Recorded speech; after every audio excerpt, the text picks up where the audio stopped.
But you made me cookies. Like, I'm gonna watch the video, okay? Look!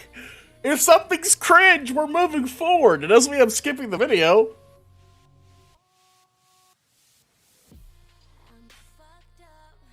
Look, man, you promised me no cringe. You promised me. You said it 4 times before you did the video. You said it before we made the deal. You said there was going to be no cringe. The cringe detector is up and running. I'm skipping cringe. Okay, it's going to happen. Don't kill the part of you that is cringe. Kill the part that cringes. Oh my good God. I hope you're all in for this ride. It's going to be a trip, I'm sure. Alright, so by Defunctland, we're going to watch Disney Channel's theme. A mystery. Mystery.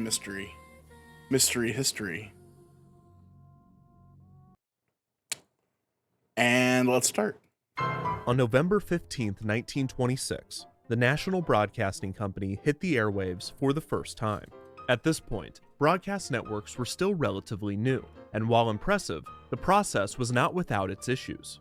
NBC's programming was broadcast from New York City, transmitted via telephone wire to 19 affiliate stations, and then sent via radio telephone wires. Cringe. To the homes of listeners.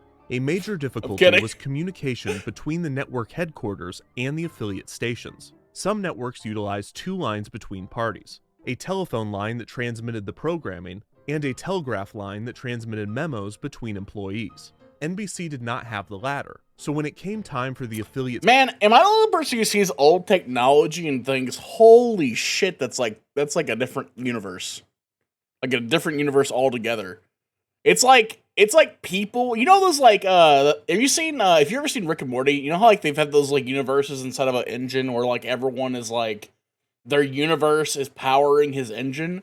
When I see these old ass videos of people using phones from like the 1980s or like the first computer, my brain's like, fuck dude. It looks like they're living inside the computer because the computer's so fucking big. Like it's so big and massive just to start.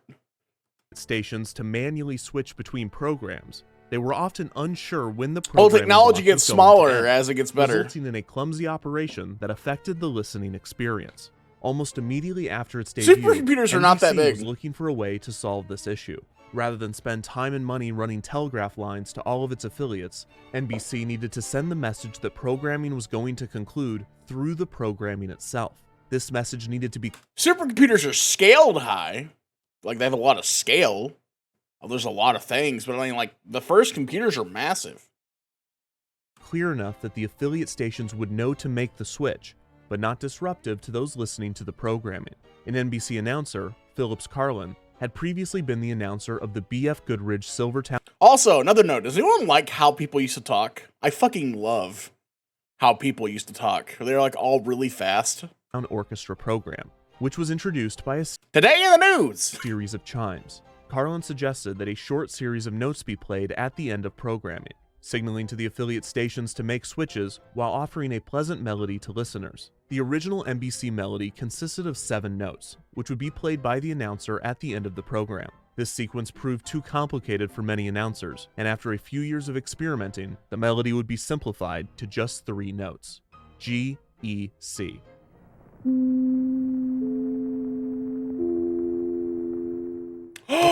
I knew that! That's a Mr. Rogers thing, isn't it? I remember that from Mr. Rogers. While not the first musical network identifier put in place, the NBC chimes was the first to be recognized nationwide and was the first iconic sound signature in the United States. As more radio and eventually television networks entered the media landscape throughout the 20th century, many would try to create sound signatures of their own. Most often, the branding would only last a few years before being refreshed, and the sound signatures with the most longevity would often not be themes representing the network as a whole, but rather a specific programming block, such as a theme for news or sports.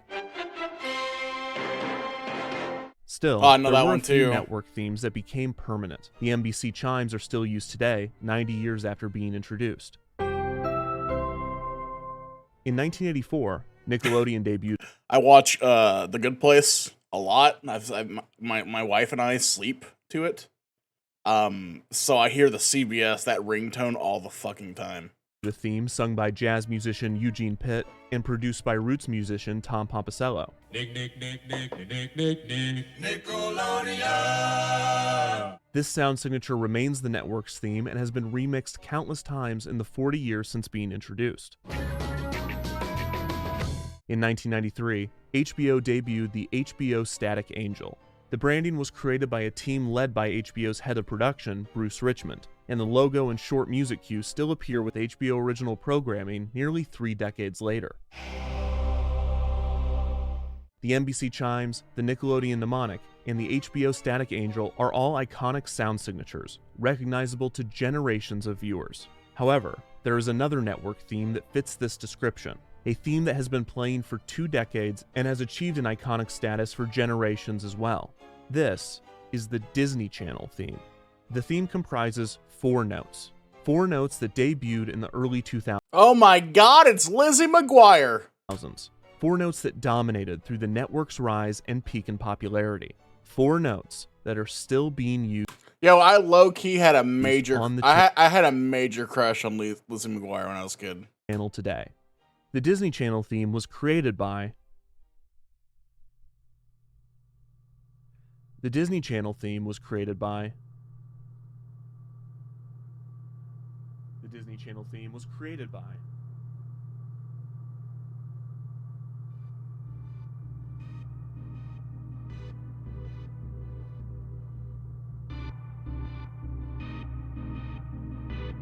Did we just, like, transform into horror all of a sudden?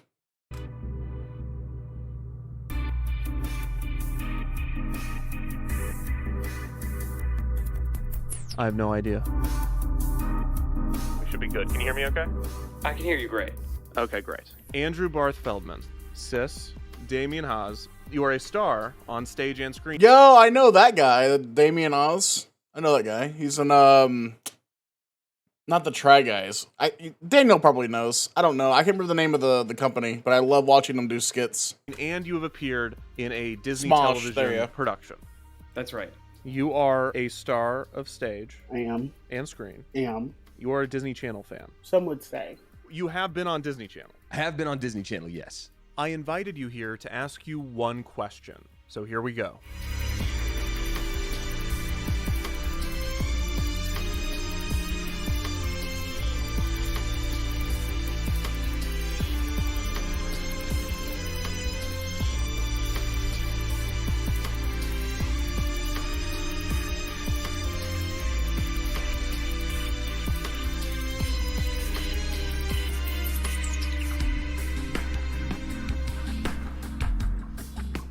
So this is my question.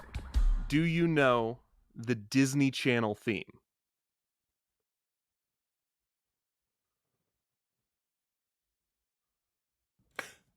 He pulled up the wand. The first thing he thought was the wand to make the fucking ears. I feel like I do. Do you know the Disney Channel theme song? It makes me think like a Hillary Duff, like, hi, I'm Hillary Duff, and you're watching the Disney Channel. And then it'd be like,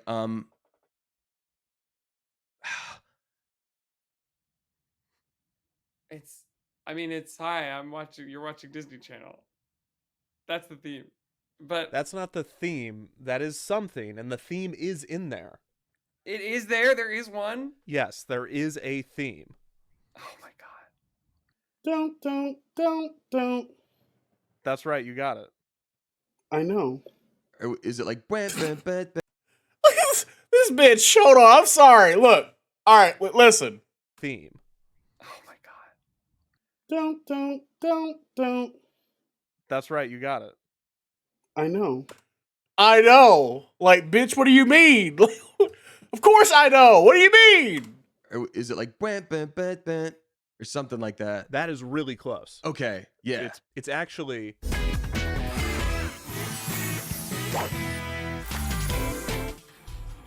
Yeah, of course. Isn't it weird that we don't know who wrote that theme? No. Okay. Fucking Kevin is even like, bro, these answers are like the most. Oh my god. We don't know who wrote the Nickelodeon theme. Yes, we do. I don't. But you could know if you wanted. Sure, and I'm sure we could know if we wanted to know who wrote the But we Disney Channel can't. theme.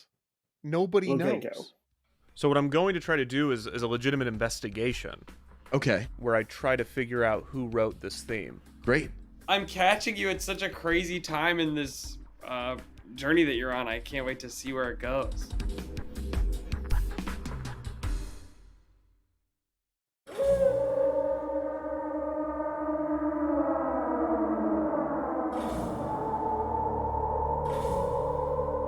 Little rat in chat. I've always been fascinated with television programming, specifically programming breaks. The content before, after, and in between shows. Not the commercials, but the bumpers, network identifications, and interstitial programming. It is a fascinating liminal space, full of subtle reassurances. Here is where you are, here is what you've been watching, and here's what's next. Don't leave. Don't go anywhere. Hot take, Cartoon Network was the best network. Don't worry. We'll be right back. At the peak of television's popularity, these breaks even acted as extensions of the main content, to the point that, absent Yo, what if Taco just plays Scratch? Your new character is Scratch. of this material, context is lost. You can watch an episode of Full House or Family Matters on DVD, but without the TGIF branding and interstitials, there's a key component to the viewing experience that is missing. You can watch All That or Clarissa Explains It All on streaming, but it is a fundamentally different experience removed from the SNCC branding. There is no channel where this symbiosis is more apparent than Disney. Do you think Nickelodeon is better than Cartoon Network? You think Nickelodeon is better than the Hanna-Barbera cartoons? Are you fucking high? Channel. Unlike its rivals Cartoon Network and Nickelodeon, Disney Channel does not have Fuck SpongeBob, man. The Hanna-Barbera cartoons are so much better. traditional commercial breaks with content produced by third-party advertisers. Instead, the channel uses this time in a variety of creative ways.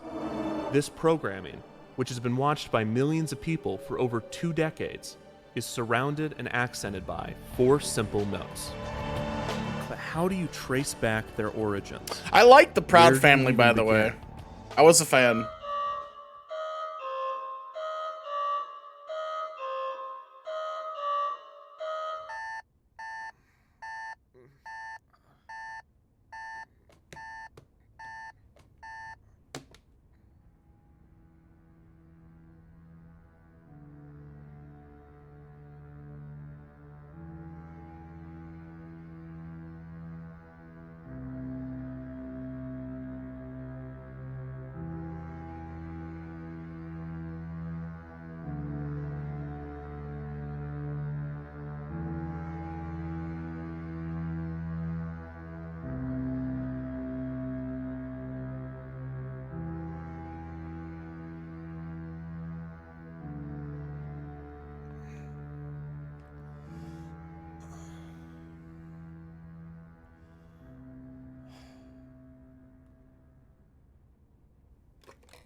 Alright, let's establish our timeline. On April 18th, 1983, the Disney Channel debuted in the United States. As we've discussed a lot on Defunct TV, the Disney Channel was originally a premium cable service, following the successful model created by HBO a decade earlier. Subscribers of the Disney Channel were treated to reruns of classic Disney films, shows, and shorts, along with a selection of original programming and some cool bumpers. The Disney Channel logo featured Mickey's silhouette in front of a television with scan lines. This would often be accompanied by a Mickey-shaped satellite that became an icon of the channel in its early years. The channel did not have a dedicated theme when it debuted, so various instrumentals of Zippity Doo-Dah were used in the bumpers. The Disney Channel. In 1986, just 3 years after debuting, the Disney Channel was given its first big refresh. While the logo stayed the same, the tone of the channel was changed significantly, transitioning from its original dramatic, cinematic approach to one that was more lighthearted and Disney. This came with a new series of channel identifications that featured the disembodied hands of Mickey Mouse performing some sort of task or activity that resulted in the creation of the Disney Channel logo.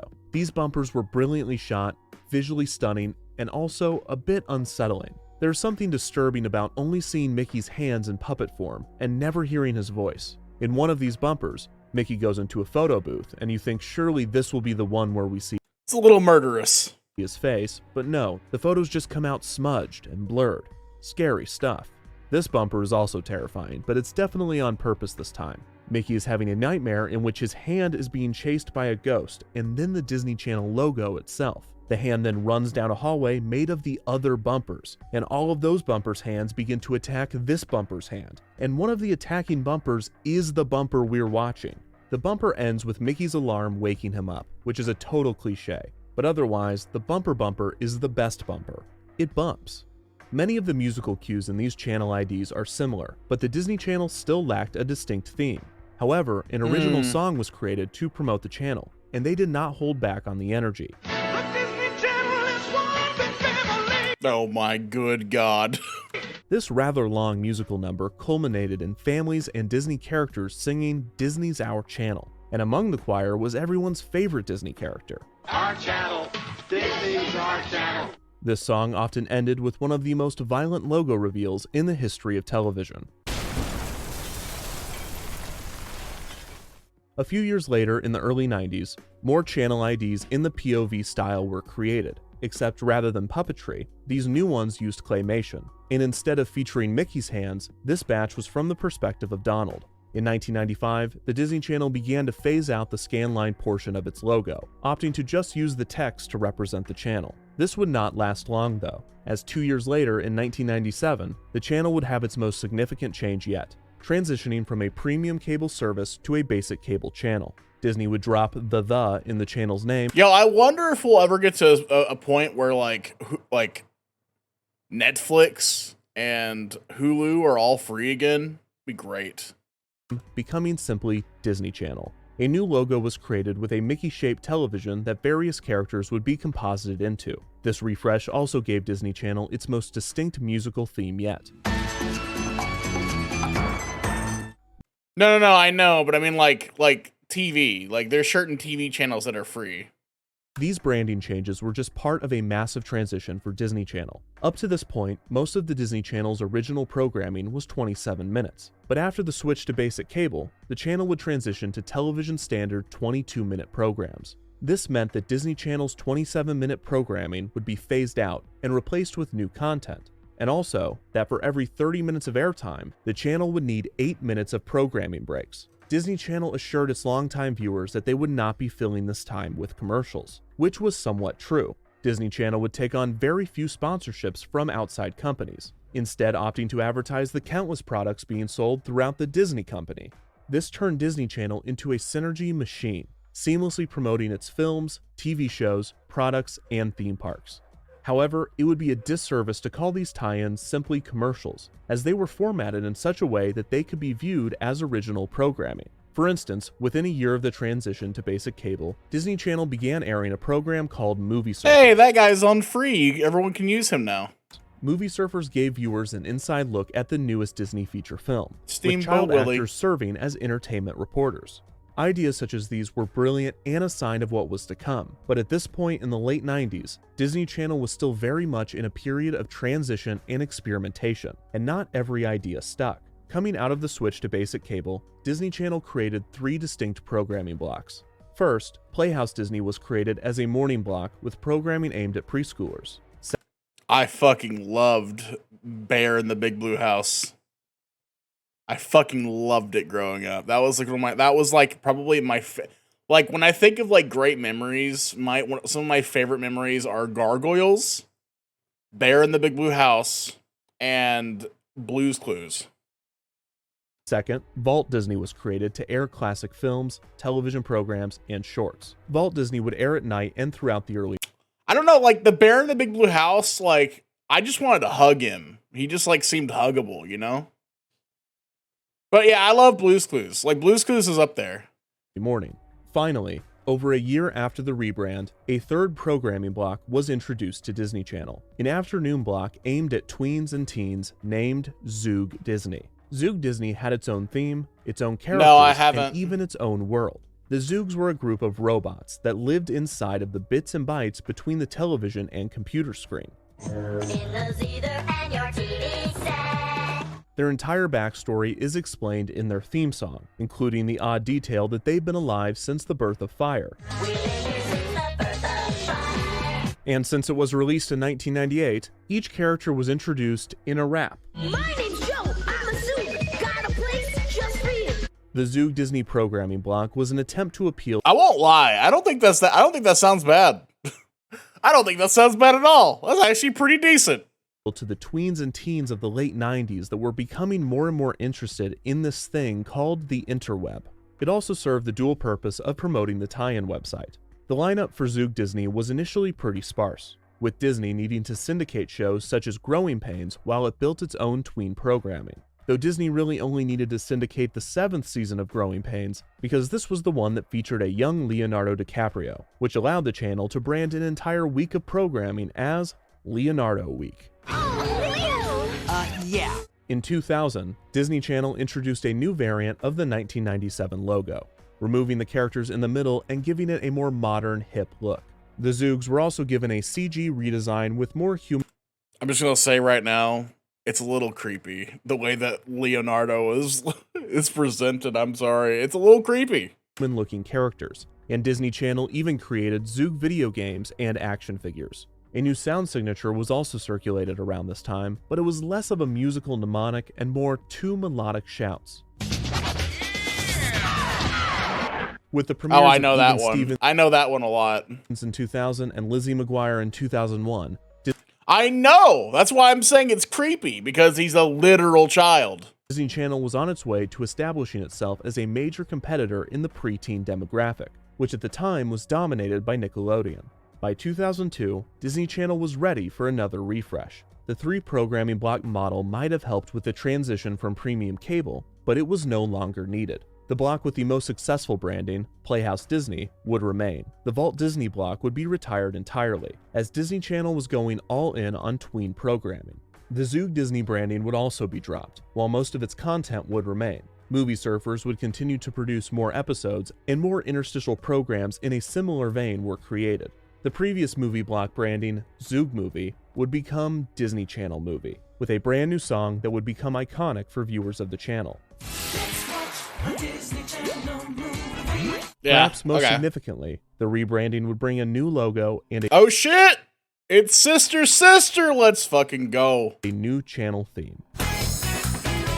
These additions first appeared at some point in late 2002. So I figure the first step in finding out who wrote the Disney Channel theme is finding when the theme first appeared. The Disney Channel Wikia said this came about sometime in September of 2002, so let's watch some ads from September of 2002. Kids like you express themselves every day on Disney Channel. It does help to talk about September 11th, because, you know, you get it out.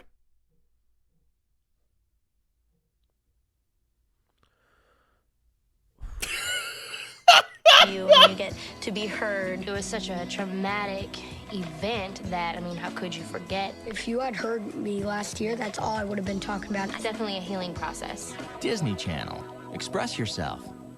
Oh, thank God. I really thought that was going to be the first appearance of the theme. This segment, this Express Yourself segment, I feel like I've seen something like this before, where the teen stars of the channel do these sit-downs, but usually it's about friends or the homework they pretend to do, but it's not about 9/11 usually. So after a bit more research, I found a lot more of these 9/11 PSAs, most of which were from right after the September 11th attacks in 2001, and these have been recirculated recently. About a year ago, there was a bunch of Oh my news god, stories it's Shia LaBeouf.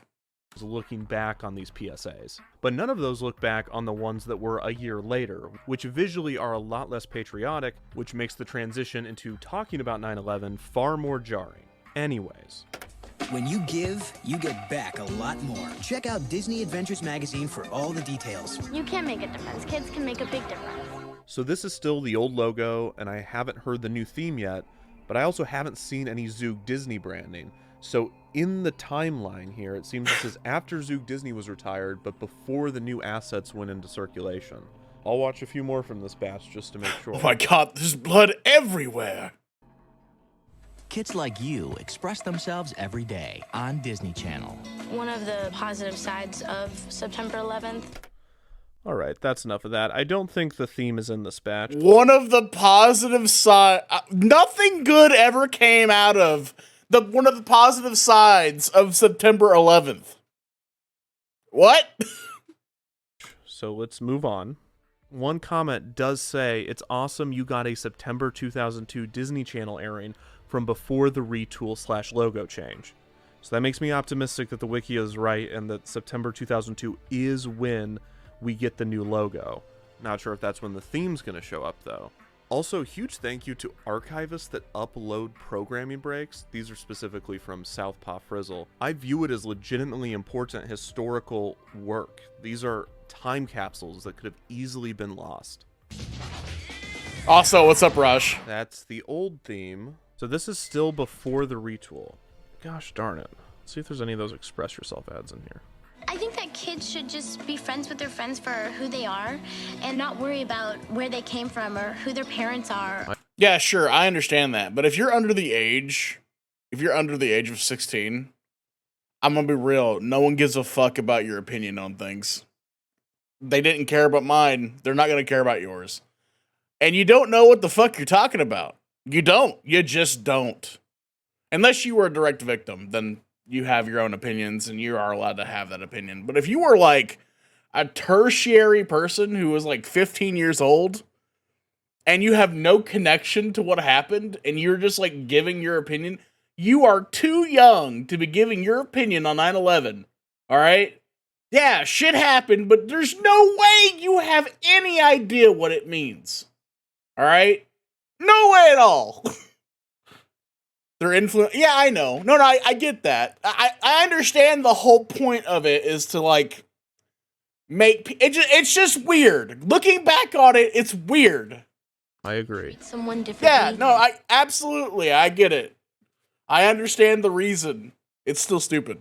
Just because of what someone else has done. A lot of my friends, they're treated differently because of the whole September 11th situation. Oh my gosh, I thought this was going to be a normal one. This was before Disney Channel's logo changed a few days later on October 7th, 2002 by CA Square. And then Evan's Media Archive says, nope, they changed it on September 30th, 2002. There's no way somebody uploaded something from September 30th, 2002, is there?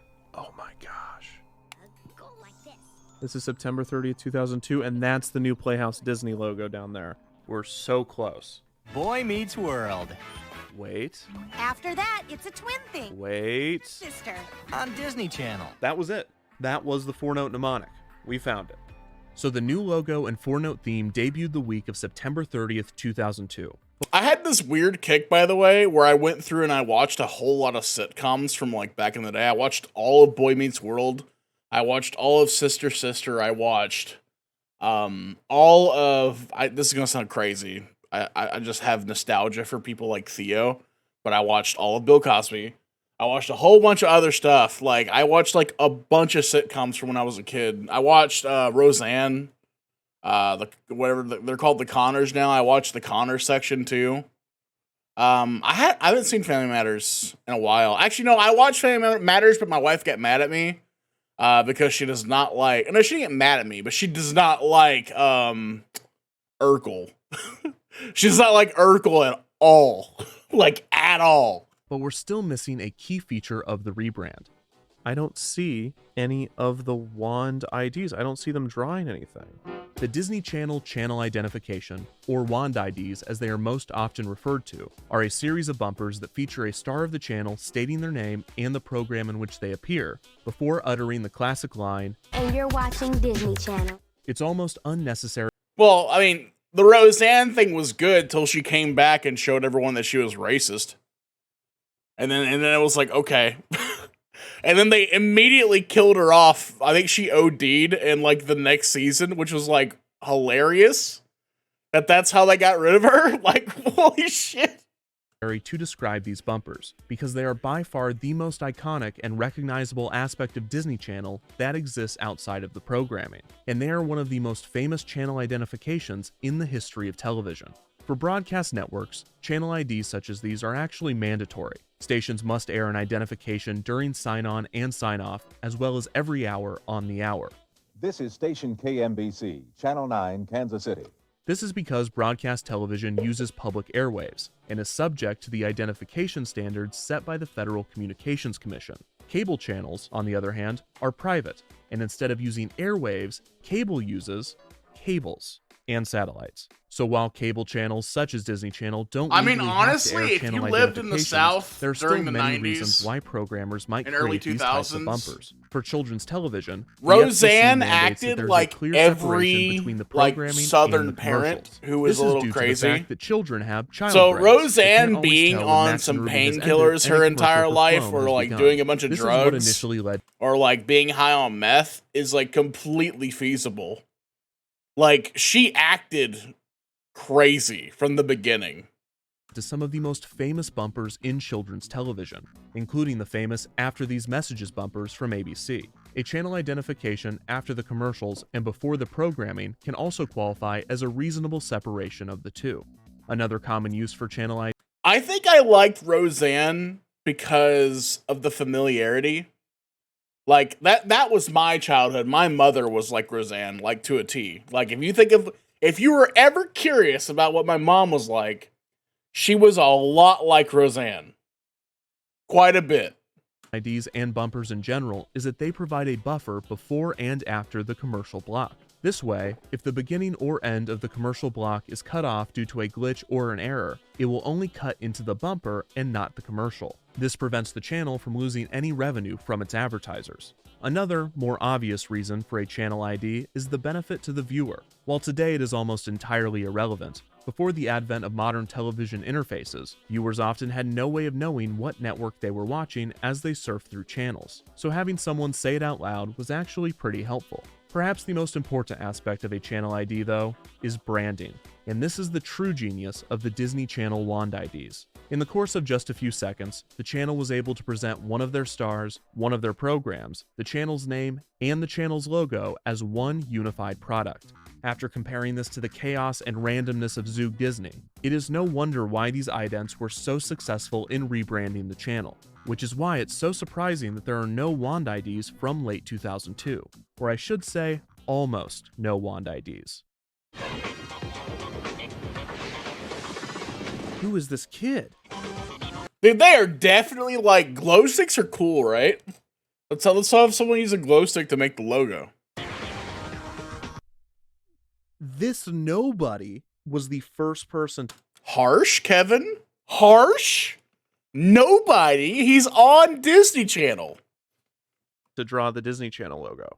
He's also really good. He is a pro. Look at those circles. It seems that this kid, whose bumper aired throughout late 2002, was the first person to appear in a wand identification, even if only technically. The first batch of wand IDs with the channel stars would not air until June of 2003, 8 months after the rebrand.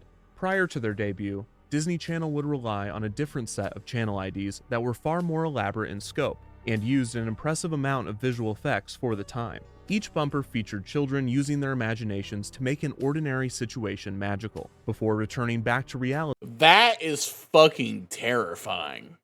As the Disney Channel What in the world? That fucking bug? Revealed.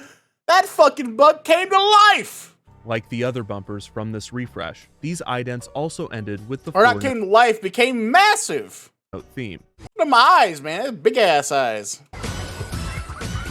Watching these back to back, it's interesting to note how different the music cues are. They all have different tones, instrumentation, and progressions. Often, the only common element is the final 4 notes, which also vary slightly in key and rhythm.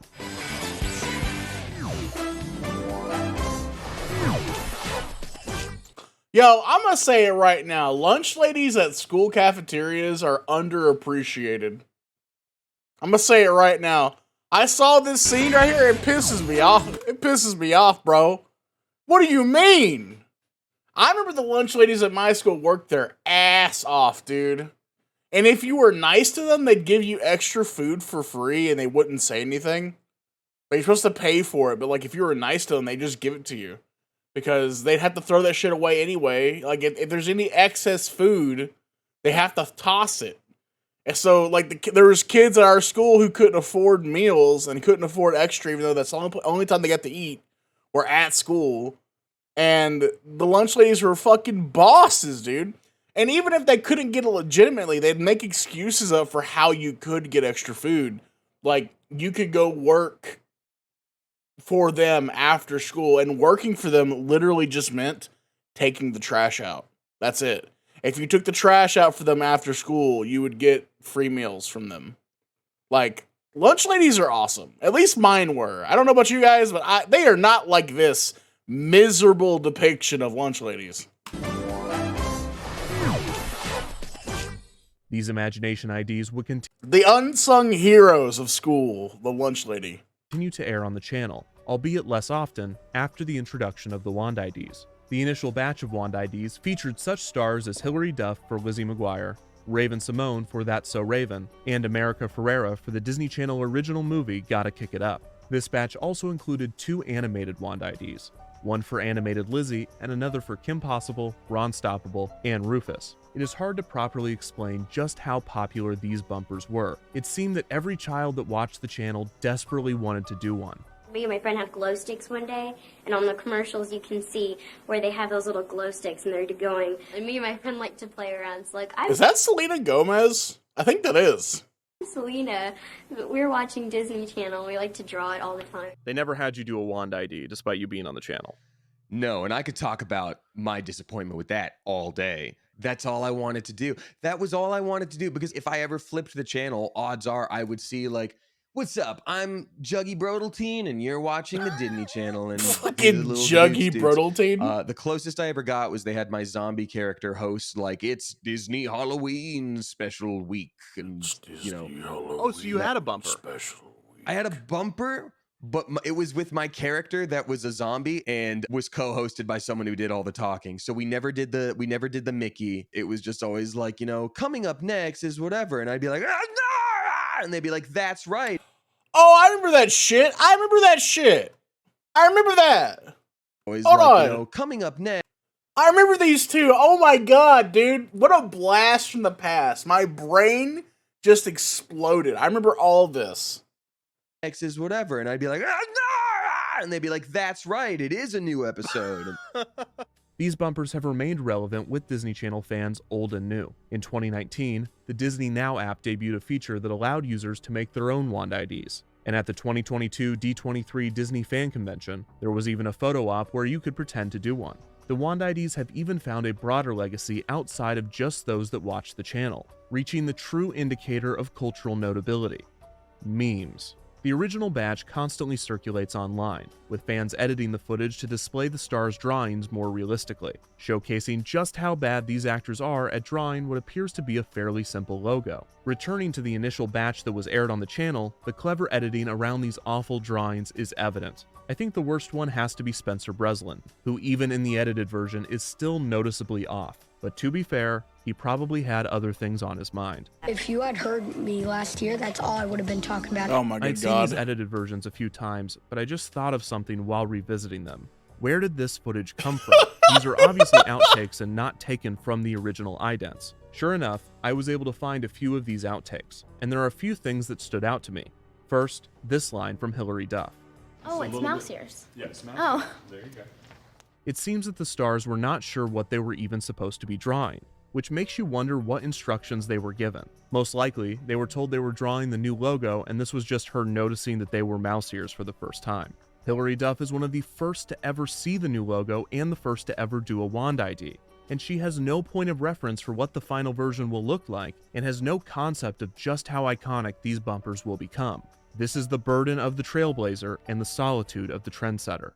They made us do it like 900 times. I think I had like lost all personality at that point. Plus I was like pubescent teen. Hey, she looks like she's doing good. Dude, a lot of child actors are fucked. Okay? Whenever I see a child actor and they're not completely like mentally broken in their like later ages of life, My brain's like, oh, hi, they made it. Sick.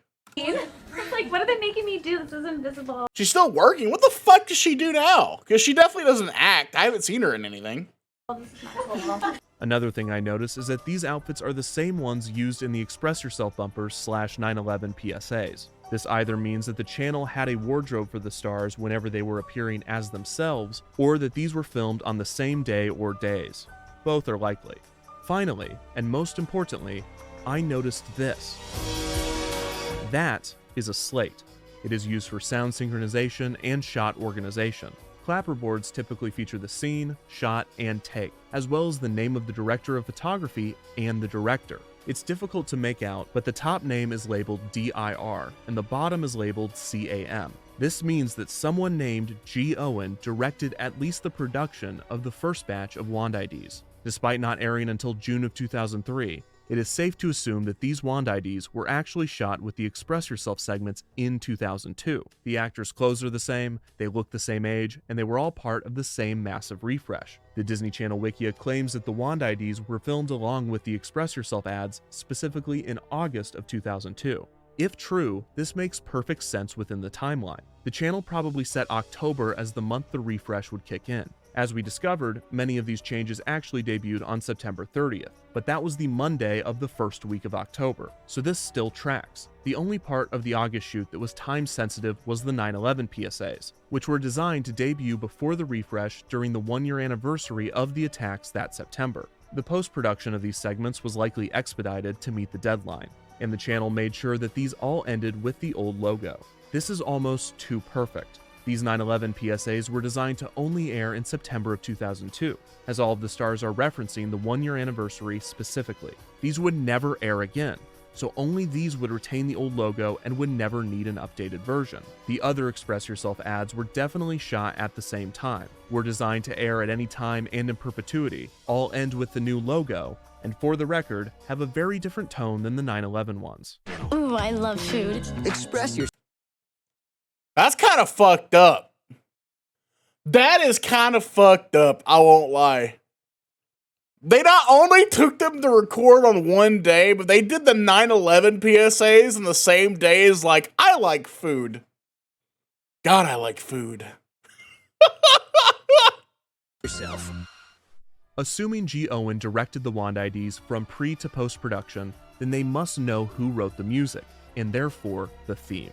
This is the most solid lead I have, but there is just one problem. I don't know their first name, and searching for G. Owen or any variation of did not return solid results. I assume that the voice in the outtakes is the director, and it sounds masculine, so I looked for Gregory, Gary, George, Gerald, Gabriel, Gavin, Grant, Jerry, before eventually trying Glenda, Gabby, Grace, Gretel, Gwen, and Gertrude before giving up. I still feel like this is a key to the puzzle. I just cannot find the answer right now, so I'm going to have to go in a different direction. Thank you for calling the Defunctland tip line. If you have any leads on who might have written the Disney Channel theme, please leave a message after the beep. Hey, Kevin. Yeah, I know who wrote the Disney Channel theme song. It was this guy. It was Joe. Yeah, it was Joe Mama. Joe Mama wrote the Disney Channel theme song. So yeah, hope that helps. Hey, I've got a tip. Why don't you stop calling these YouTube videos documentaries, you pretentious... Yo, Kevin. What's up, man? Hey, I heard you were researching the Disney Channel theme. Have you ever heard of the Mighty Mighty Boss Tones? The Mighty Mighty Bosstones are a ska band that was formed in Boston, Massachusetts in 1983.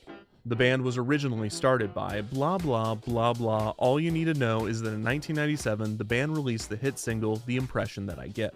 This is by far the most popular Mighty Mighty Bosstones song, and for our purposes, its relevance is found in the repeated horn riff heard throughout the track. Let me know if you hear anything familiar. Yes, oh, The Impression shit! That I Get by the Mighty Mighty Bosstones seemingly features what would become the Disney Channel theme 5 years later. The riff does include the same notes, and the rhythm is similar, but this is only the first half of this riff. The reason that I mention this is not because I think the composer of the theme stole from the Mighty Mighty Bosstones. It is also not because I think the theme was written by a Bostonian. I mention this because there is almost no information on the Disney Channel theme online, and everywhere I seem to go, if there is discussion on these 4 notes, someone will bring up this song. So while I don't think this is part of the mystery, the Mighty Mighty Boss Stones have made the board, although I am going to put them way over here. With that out of the way, let's see if we can find some more promising leads. There are 2 major music licensing organizations that composers and artists join, and that's ASCAP and BMI, and they have a shared database. So if you want to license something, all you have to do is go to this search engine and search for the song, and it'll tell you who owns it, who wrote it, who has the ability to license it. Now, I'm not sure that the composer that wrote the theme would have submitted to ASCAP and BMI, as Disney Channel owns it 100%. God, I really hope that but it's the best lead Disney I have just right stole now. this and didn't give any credit. You can search by title, you can search by composer, you can search by publisher. I hope at the end of this, it's Disney stole the Mighty Boss Stones fucking thing and just never gave credit, and it wasn't composed by anyone. But I'm just going to type in Disney Channel and see what happens. Whoa. There are 4 pages. Spoiler! Don't spoil! God damn it! There are so many compositions. There are 77 results. I thought we'd have no results. Now I'm thinking we have too many. Okay, let's see what they give us. Arnheider Theodore Linkfield. That's a great name. It just says Disney Channel. It doesn't tell you anything. It doesn't say the year. The composition is just titled Disney Channel. Okay, here's another one called Disney Channel. We have at least publishers this time. Disney Luft Raus. Is that German? Air Out. Air Out. Like Disney Channel, is that what like a bumper's called? Like an air out?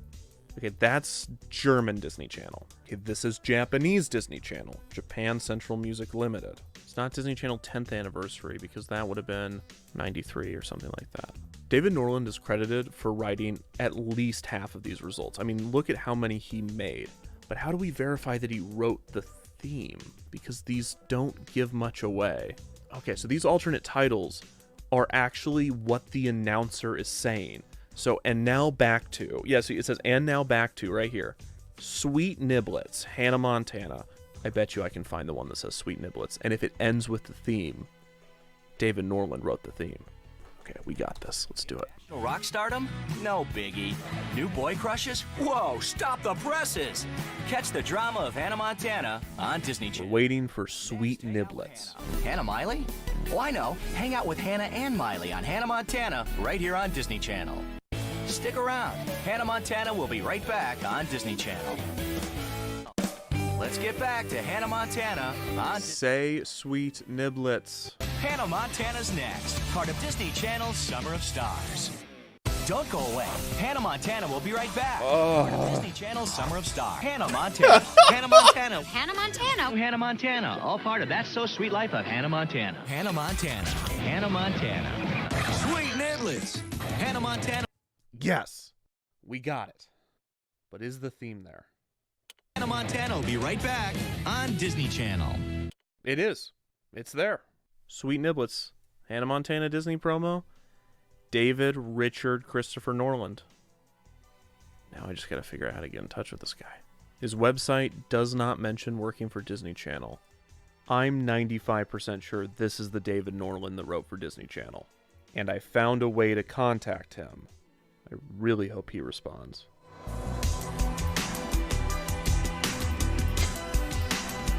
I just like to think that David Norland's just sitting in his house doing nothing for years. Good news. David Norland responded. Bad news, he did not write the Disney Channel theme. He started writing for the channel in 2007, so the mnemonic predated his involvement. However, I still asked if he would be willing to do an interview, because he wrote many instrumentals using the 4-note theme, and he very well might know who wrote it. Another reason I'd love to speak with him is because he started writing for the channel in 2007. When I saw that year, 2 words immediately came to mind. Ribbon Era. A common practice among those who study and teach history is to separate long spans of time and large amounts of information into smaller, more digestible eras. But how does one go about breaking apart history? Sometimes it's more obvious than others. For instance, the history of China is most often told through its dynasties, and it is very clear when each dynasty begins and ends. Disney's film history has also famously been separated into eras, such as the Golden Age, Silver Age, and the most well-known, the Disney Renaissance. While most breakdowns of the Disney animation eras explain the historical reason for the change, I find that these eras are separated less by history and more by the quality of the films. Sometimes there is a historical reason for a dip in quality, such as the wartime era, but by the time you get to the post-Renaissance, the general reasoning for the distinction is, these are the less good ones. Except for the one that you love. That's my favorite too. So what about Disney Channel? How is its history separated by the fans that study it like the great epic that it is? Is it separated by TV shows, or what about the DCOMs? Surprisingly, the general consensus among fans we're one is that third of the Disney Channel video. history We're at should be 1/3 of the separated by video. The bumpers. What have This you is not done, ahistorical, Kung Pao as each Cow? change We're in gonna bumper be design here typically coincided for with 3 other significant hours. changes to the channel in terms of branding and strategy. Holy shit! Still, the nomenclature is most often related to the style of the bumpers. The era from 1983 to 1997 is typically labeled early beginnings, because most Disney Channel fans consider the channel's 1997 rebranding as the true start to the channel as they know it. 1997 to 2002 is an obvious era, and is sometimes labeled the 3-block era, the Zoog Disney era, or the Mickey TV era. 2002 to 2007 is often referred to as the Bounce era, for the way the logo bounces around the screen during the bumpers. In 2007, the channel was given another refresh, retaining many elements from the Bounce era, with the main difference being updated music cues and bumpers that featured a ribbon twirling around the screen before forming the Disney Channel logo. This era is thus referred to as the Ribbon Era. In 2010, the bumpers were refreshed once again, now placing the classic logo inside of a rounded square. This was just after Disney Channel began the switch to high definition, allowing viewers to watch in a 16:9 aspect ratio. The original digital on-screen channel graphic, that little watermark in the corner of the screen, referred to as a network So, bug, curious what you guys think. to watch in a 16:9 aspect ratio. The original digital Is Goofy naked here? Tell me, what do you guys think? Do you think Goofy's naked? Because his body is the same color. I'm pretty sure he's just wearing ribbons and knee braces. There's just ribbons on his arms and shit. He's not even actually wearing clothes. He's just naked here. on-screen channel graphic, that little watermark in the corner of the screen, referred to as a network bug, was designed with the 4:3 aspect ratio in mind, and probably looked a bit awkward moved out to the far corner while still being attached to the bottom. The same could be said for pretty much all What do you of the mean, bumpers since context? 2002, as the classic logo hugs the left side of the screen in a way that would leave far too much empty space in a widescreen format. The new rounded square look was a compromise, maintaining the design of the old logo, but placing it in a square that could be centered on the screen. What do you mean he doesn't have genitals? He has a son named Max. What the fuck are you talking about? Or placed equidistant from the corner. I imagine this entire era of television was annoying for those making bumpers, because consumers were still making the transition to HD and channels were simulcasting in standard definition and high definition. This meant that you would need to make your bumper in 16:9, but none of the critical elements could be pushed to the side. This resulted in a product that when viewed in widescreen feels too centered, because rather than this box being the area for all of your titles, you actually have to put them in this box. This also made the wand IDs look a bit awkward in this era when broadcast in HD, but we did get to see the dog with a blog wand ID, and he drew that logo way better than those kids. Good boy.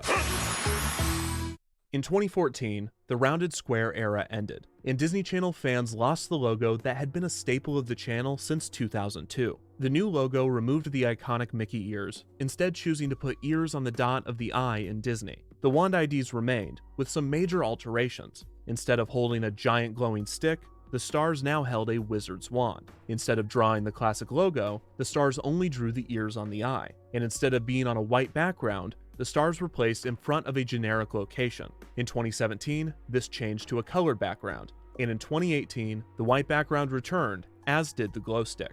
These newer eras of Disney Channel have been separated into the glass or family era. See, I don't know like any of these really, because I didn't watch. I wasn't around. Social media era, and most recently, the item age, because there's items in the bumpers. We can work on that name, there's still time. So this leads to the obvious question: which era is best? The answer is whichever era you watched as a kid. But if you looked at just pure popularity, then the Disney Channel peaked during the Ribbon era in 2007. This was helped in large part by the premiere of High School Musical 2, which was watched by 17.24 million people. This broke the record not only for the most I was super into the first High School Musical. I liked it a lot. watched premiere of a Disney Channel original Although I really like musicals in general, so... movie, but also the record for the most watched program premiere on cable ever. That's all of cable ever. It broke the record set the previous year by a Monday Night Football game, which itself broke a record set by the Al Gore-Ross Perot debate over NAFTA in 1993. It is obvious why High School Musical 2 was able to achieve this feat. The debate over NAFTA was an intense and important argument between two powerful political rivals, and Monday Night Football is consistently popular as it broadcasts the intensity and suspense of athletics. High School Musical 2 was able to combine... I'll be real with you, after watching anime, football kind of mid. Football is kind of mid. Basketball and soccer kind of OP, I'm not gonna lie. These two ratings winners by showcasing both the drama of sports as well as a tantalizing debate, rather than the pros and cons to controversial trade legislation, with Perot on the side of anti-NAFTA and Gore on the side of pro-NAFTA. Listen, I grew up playing football my entire life. I was in football up to my varsity year in high school. And I'm telling you right now, it's not that crazy. Man, run into end zone. That's it. High School Musical 2 showcases a debate as to whether high schooler Chad Danforth... Holy shit, Zambi. What's going on, brother? Football is as fake as wrestling? True and real. If I wanted to watch a bunch of sweaty guys in spandex, I'd watch X-rated TV. True. TV? Come on, man. Why watch TV? Who watches TV anymore? Can or cannot dance, with Chad squarely on the side of anti-dance, or as he says, I don't dance, and with theater kid Ryan Evans firmly on the side of pro-dance. I had a crush on him. Or this guy right here. Words, I know you can. This back and forth captured America in a way that neither the NAFTA debate or Monday Night Football could do on their own. When Chad replies to Ryan's No, not assertion Zac Efron, this guy. They're all controlled by the mafia. Football is fake as wrestling. TBH, TV is cheaper than 15 app subscriptions. Yeah, but who pays subscriptions, man? You just go to HuroWatch.bz. All you have to do is look at some free ads on the side and you get whatever you want for free. Piracy, let's go. Knows that he can dance. Chad, like a bullwhip, retorts, not a chance. 17 million people watched this premiere. If you clicked on this video, you were probably one of them. It impacted some more than others. In 2007, Disney Channel had an average of 2.694 million viewers, which at the time was the largest audience in the history Zambi of knows. cable. This was the peak in the channel's popularity, as more television viewers, especially children... Yeah, I will definitely advocate piracy on a stream to 4 people. I don't have a problem with it. moved away from cable and to the internet. Fuck that. Even if I had a big stream, I'd still advocate piracy. Piracy is a good thing. Disney Channel's viewership fell dramatically, and in 2021, the channel saw an average of only 233,000 viewers, a 90% loss from its peak in 2007. 2007, the year that the Disney Channel peaked in viewership, the year that Disney Channel entered the Ribbon era, the year that Disney Channel hired a new composer to write music for their bumpers. A composer... Fucking COD beta? I would pay someone to not give me COD beta. Are you joking? That just agreed to an interview. Hi, my name's David Norland. I'm a composer. I worked on the Disney Channel bumpers and IDs from around 2007 to around 2014. I've never been anything but a musician. I was educated classically up to the age of 11 or 12 when I discovered the electric guitar and took a hard left turn. I started doing work for various... Sounds like a drug addict. Then I discovered the electric guitar and it took a hard left turn. My life was never the same afterwards. I had to headbang to everything.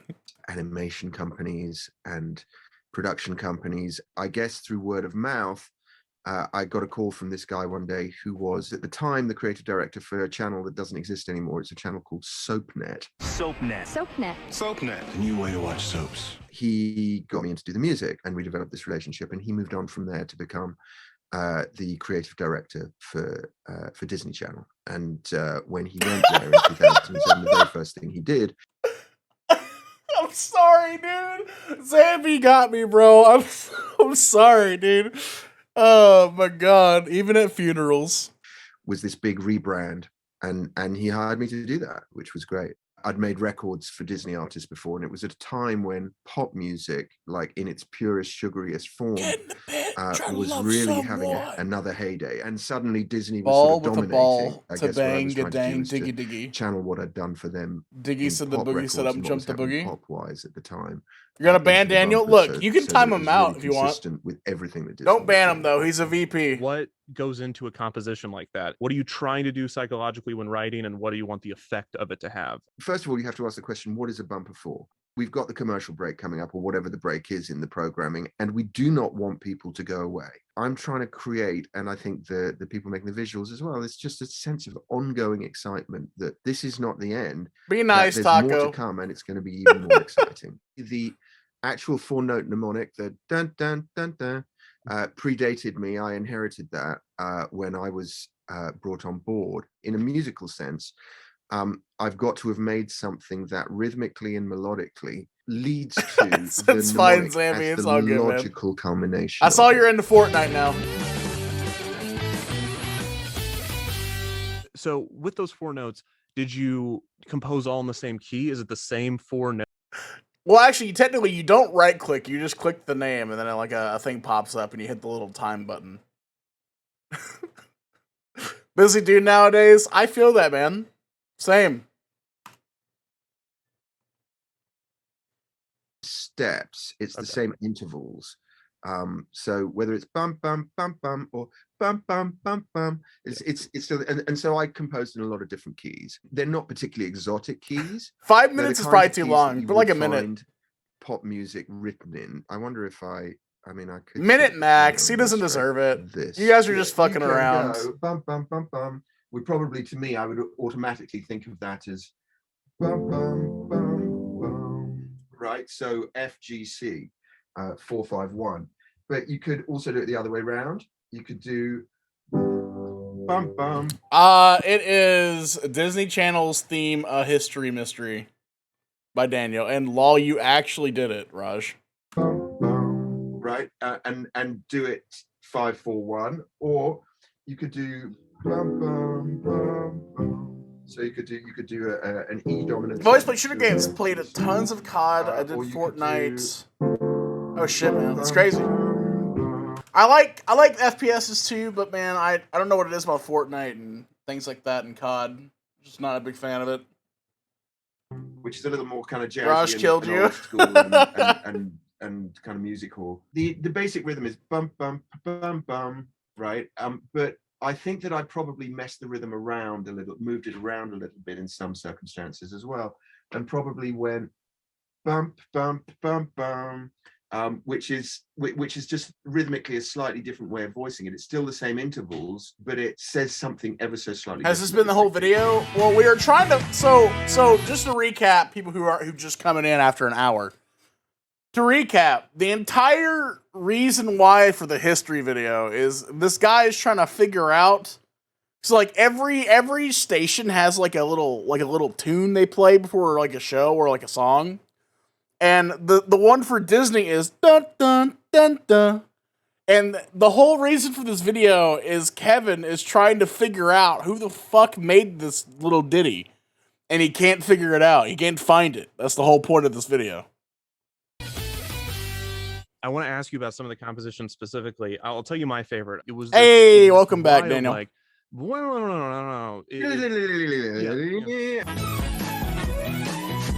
that one was. This video was Daniel's idea. He deserves a far much longer timeout. Originally scored to one which had a particular ribbon movement The around price it, you and the pay string for runs cookies, reflected man. precisely I the gave ribbon up my movement. soul for You're hired to cookies. do this. Do they say to you, hey, we're keeping this mnemonic, go nuts, but have it end with this? Actually, it would have been an informal conversation between me and Ron, the executive, and that conversation probably would have been, yeah, you know what the mnemonic is, don't you? Yeah, just make sure, you know, obviously everything's got to end with that. I don't even know that he would have even had to have said everything's got to end with that, because I would have known that. It seems very unlikely that it would even have been considered that they would change the mnemonic. It's such a successful piece of branding. They don't hand you sheet music with 4 notes on it. I don't think they did. No. I think at a certain point with the Disney Junior one, It's weird, honestly, too, because like I never had a sweet tooth. I never had a sweet tooth until I got older. I hit like 28, and once I hit like age 28, like I like sweets and I can't resist them. I don't know what happened. Piece of sheet music with these. I unlocked a hidden perk, man. 4 notes on a stave. But I never received that for the Disney Channel thing. No, it was all very much just, well, you know. I didn't have a sweet tooth. I liked Italian food. That's why I got big. I love Italian food. Like isn't it? And I have no idea who originally came up with it. As to your quest to find out who was the originator of it, I mean, you know, I'd be quite interested to know as well, you know, because in this sort of very narrow specialist realm of making music, you know, you have to figure it, that's carbs one of and the noodles, more successful man. things of all time in that realm. I was obviously disappointed that David did not know who wrote the Disney Channel Rest in theme. peace, David But while Norland. I was researching the history of the eras of the channel, I stumbled across the strongest lead I've had yet. Everyone knows Wikipedia, but there get are some countless food, other Raj. Get it, online man. encyclopedias that are created by fans, and these often skew more niche and specific. Well, I mean, also if you're eating Italian food, a lot of Italian food has sugar in it. There's added sugar in most pastas that are made by authentic Italians. While researching the different eras, I stumbled across the Audiovisual Identity Database. It is Bumper Wikipedia, and it is the most detailed source for Disney Channel idents that I've found. The people that contributed to this database left no stone unturned. They even go as far as to list the fonts that Disney Channel started using at this time. Not only that, but they also have an entire... Can I say, as someone who likes to create things and loves creating, like, I'm creating a Wikipedia for my D&D group, create videos.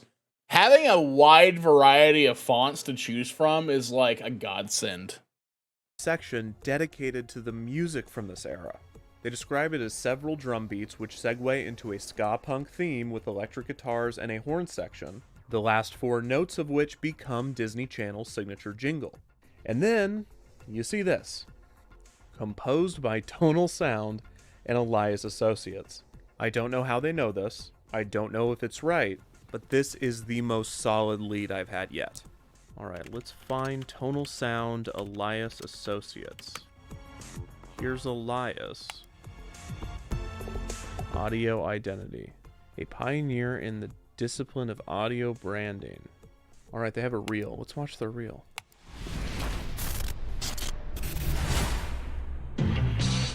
Oh, the MTV Moon Man. That's famous. Liberty, liberty, And that annoying Liberty one. Yahoo! They made Yahoo! And Intel. And Honda. We are farmers. Bum, ba-dum, bum. I can't not hear the rap.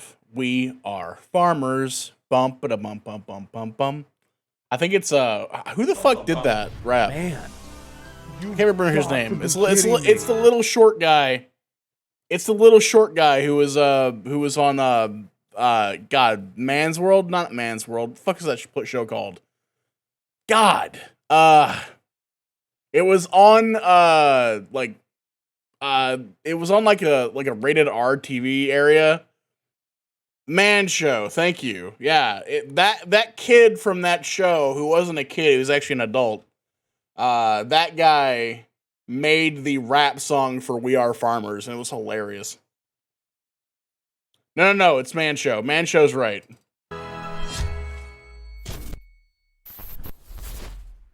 I didn't see Disney Channel. I can't remember his fucking name, but pretty much everything else. That is every sound I have ever heard. Okay, here's an article about them. Elias Music is known as the leader in sonic branding and for its ability to bring stories Andy to life through Milonakis, the power right. of music. Mercedes-Benz, Nike, American Express, Liberty Mutual, Call the Honda, cops, Google, call the Farmers cops. Insurance, Apple. Smoking There is probably fucking a better than marijuana not crops, chance something like that. I can't remember the whoever name. I wrote can't remember the name of Disney all Channel the theme lyrics for it, worked but for Elias. Elias just happens to be the most popular music company for jingles and sonic branding in the world. This company has to have at least 10, maybe 20 composers at a time, maybe 100 composers. Well, it's not a good sign when probably I MTV. Google Elias Music Disney Channel jingle, and the first thing to come up with any sort of relevance is the audiovisual identity database. What is Elias Tonal? Again, first relevant result, the audiovisual identity database, where we found the information in the first place.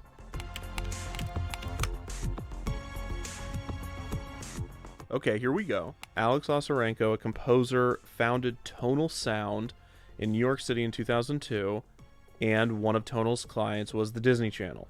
And here's a link to their website.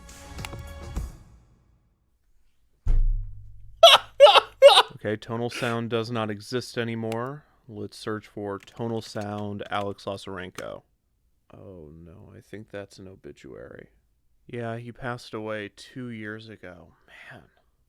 Alex Osarenko was my creative director for over 10 years during our shared time at Elias Arts. So it seems that Alex Osarenko moved from Elias to Tonal in 2002 when the Disney Channel stuff was being written. Which how invested am I? Both Not at all. companies are credited here. And I just I'm keep just seeing the Tonal. at this point. I'm watching a train go down the line in a straight way, and I'm just curious when it's going to either collapse and burn or arrive at the destination. I don't really care about whether we find out who did it or not. I want to figure out if Kevin figures it out. At this point, I'm rooting for Kevin over here. I'm rooting for this man. That's why I'm watching this at this point. Sound.com. Gosh darn it. Oh wait, the Wayback Machine. We don't have anything from 2002, but we do have stuff Annie from Milonakis, lol. My first guess, but Daniel ruined it, was that that they didn't have a composer and they just stole it from the ska band. I can't remember the name of the ska band, but they showed a ska band early on, and I was like, it'd be hilarious if Disney just stole it and gave no credit at all. Look at this old website. The Mighty Mighty Boss Tones, that's right. Andy Solomon, Eric Perlmutter, Michelle King. Real Big Fish is the best one. Solomon is the VP of Operations at Definition 6, and he worked for Elias Arts and Tonal Sound. Andy's a producer. Let's look for Eric Perlmutter. Type in Eric Perlmutter, Disney Channel. I love the Real Big Fish. Oh my god. Disney Channel movie open intro 2002 old version. It can't be. It is! Oh my god. It's still a banger though. Let's watch a Disney Channel movie. Gosh. And this is Eric's company. He's crediting himself for writing it. This doesn't mean he wrote the theme, but the fact that we know that he at least wrote Let's Watch a Disney Channel movie, that's a win. I needed that. So our initial lead from the audiovisual identity database was Elias Associates and Tonal Sound. Through our research, we found that Alex Osarenko was a creative... I just think it's hilarious that this motherfucker has a goddamn police board up with connections and lines and fucking strings connecting directors and different composers. Oh my god, this guy went through a fucking actual trial by fire to figure this out. Director at Murder Board, thank you. Started at Elias and then founded Tonal. We also found that he has unfortunately passed away. We know this because... Also, we are going to play Elden Ring today. I don't care if I'm 4 hours into the stream, we're playing it. Another composer, Fritz Dottie, wrote a tribute to Alex, in which he claims that both Alex and him worked at Elias at the same time. This means that Fritz is also on the suspect list. Through the Archive Tonal website, we found mention of Andy Solomon and Eric Perlmutter. Andy was a producer, but Eric was definitely a composer. because through Eric's own website, we learned that he wrote the classic Let's Watch a Disney Channel Movie opening song. After digesting all of this evidence, I am now confident that Eric Perlmutter, while working at Tonal Sound, wrote the Disney Channel theme in 2002. Did you write the Disney Channel theme? Didn't, no. Oh Do you my know who God. wrote the Disney Channel theme? No, I don't. I still don't. Okay, what did you do for Disney Channel? So for the Disney Channel, Yes, I have everything from Selling. I wrote a whole bunch of little bumpers, and then I also have the set of one of the guys who died. I need to go get the other one. I need to go get the one with the guy with a ball on his head. I need to go get that set. Like, I know he's dead in that cave. I need to go grab it. actually did the music for Disney Channel movie, which was sort of separate from all that identity stuff. And yeah, it turns out that people loved that. Were you given the lyrics, or did you write those lyrics? Let's watch a Let's start a Disney Channel movie. movie. Is there any other lyrics? No, let's watch a Disney Channel movie. We're gonna watch. And that's it. That's it. I don't know where I found the lyrics. They just came to you. To put that into the world, but yeah, it happened. Wait, so you didn't write the theme, but you wrote with the theme? Yes, so we would have the theme, mostly for those. We just had so much fun with them that I think it was easy in that respect because they're so short. I'm gonna put that on a t-shirt. Who cares about Elden Ring? We don't know who wrote the Disney Channel theme song. There's not really much time to make a statement. So the challenge was always find the essence of that 5-second little bit. And because you don't have long to tell a story, but you still need to tell that story of, I'm trying to think of one where the girl's jumping on her bed and it's a pillow fight and feathers are flying everywhere and it's over. Like, you don't even have time to sort of set up an idea before it's done. I just sent you a compilation of these idents. Okay. Did you write any of these? Let's see. Okay, I did that. I did this one with the freezer. This is me. The bug. That bug one is still fucking terrifying. Yeah, I did this one too. Pillow fight. I did this one with the dog. How'd you get the dog to bark like that? That was me. Orf, orf, orf, orf. Wait, no, really? Yeah, oh yeah. Those are the So most that wasn't I thought you just pitch corrected Oh, a no. dog. Nope, that was you. Me barking. I think it's a misconception oftentimes with people who hear composer and you think about a guy with a feathered pencil writing, sheet music out of his mind, but most of the time it's just somebody on a keyboard coming up and recording in real time as they're creating and putting it all together at the same time. But when it came to these notes, it was pretty straight ahead. And what was the name of the music house you did these with? Elias Associates or Elias Arts. So from my research, it seems like Elias is a really big company, probably the biggest music house for jingles and sound signatures. Is that right? Absolutely. That was my understanding, that they were the country's biggest, probably the world's biggest music house, bi-coastal at the time. So that's probably why I'm having a difficult time trying to find who wrote that theme. Yes. It could have been probably dozens of people at the time. Yes. And I think the company tried to harness this idea of there are no individuals here, a little bit of a nameless face. You weren't sort of allowed to be known. Okay, thanks so much for doing this. My last question, did you work with a G. Owen? Didn't, no. Okay.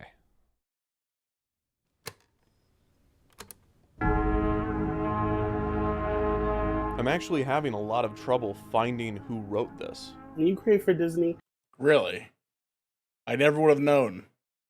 We've spent the last hour and 3 seconds you looking at different leads for an hour and 3 seconds, and I'm sure took you months in real life. It's Disney's. So Disney wrote the Disney Channel theme.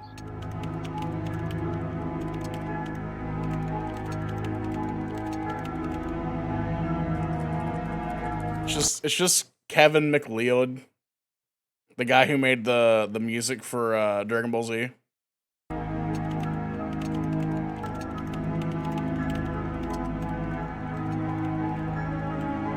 Crystal magic sounds like an amazing drug. You know, that's gonna be the new drug in campaign 2. There's gonna be campaign 2 of our campaign in D&D. Crystal magic. It's gonna be the new drug on the fucking map. I'm writing that shit down right now.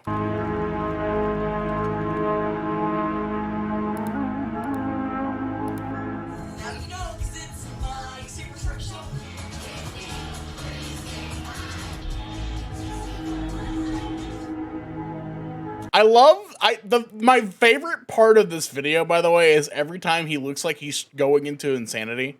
I love these dark moments where it's like everything goes dark and there's just shit playing in the background and he's like trying to connect shit, but he's just going fucking crazy doing it. I love that.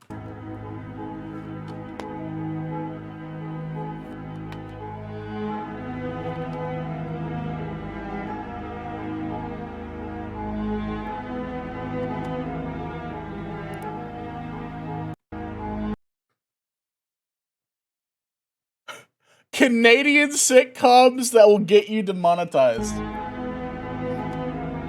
Life of Derek.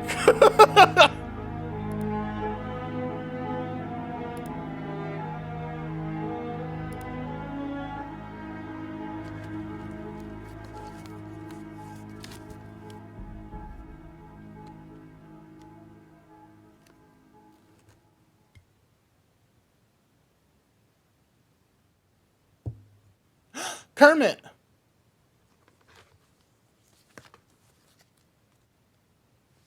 Oh, I thought we had manga for a minute. I was excited.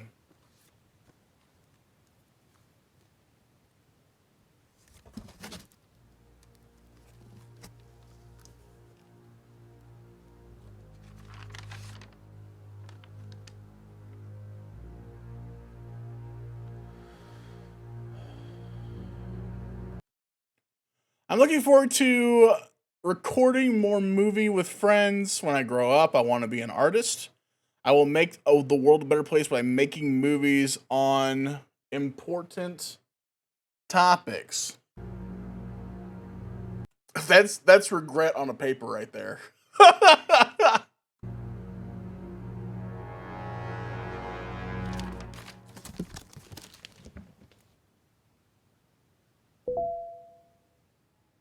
So I just got a response from Fritz Dottie. He also did not write the theme. He said that if anybody were to know, it would be Alex Lazarenko. We unfortunately cannot ask him. It's been a few weeks now of no progress, so I think it's time to admit that the trail has gone cold. I've reached out to as many relevant people as I can find, most of whom did not respond, and those that did told me that they did not write the theme and have no idea who did. There is one more thing I can try. A last resort. And that is... a seance? Are we gonna call the dead? You gonna call Alex Lazarenko? From his mortal coil? Releasing the video. I've always known this was my break glass in case of emergency. If I stop the video here and... you get some Ouija board? ...release it, someone out... just like, did this person do it? No. Did this person do it? No. ...out there watching must know who wrote this theme, or know someone who knows, or at the very least know who G. Owen is. I know it's anticlimactic, but I'm out of options. This is officially a cold case, which means there's only one thing left to do. It's really not surprising that I've come up short. Bumpers, idents, interstitials, they are designed to be seamless. They are not meant to stand out. Why would their creators be any different? Maybe I'm just making excuses. From the moment I started this investigation, I had an ending in mind. I thought it would be under more triumphant circumstances, but I hope it still plays well in defeat. And if I'm being honest, I just really want to do this, so please indulge me. I'm Kevin Perjurer, and you're watching Disney Channel.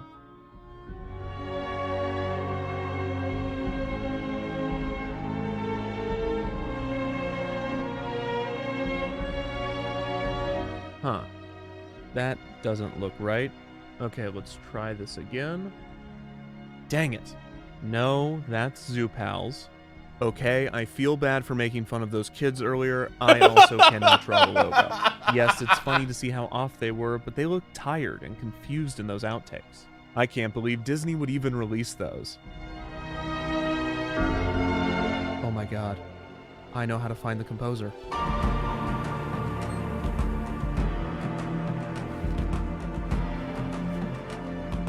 Okay, so I just had a revelation. Who released the footage? Bro, why are you in an incognito window? My little person who noticed it? Like, what?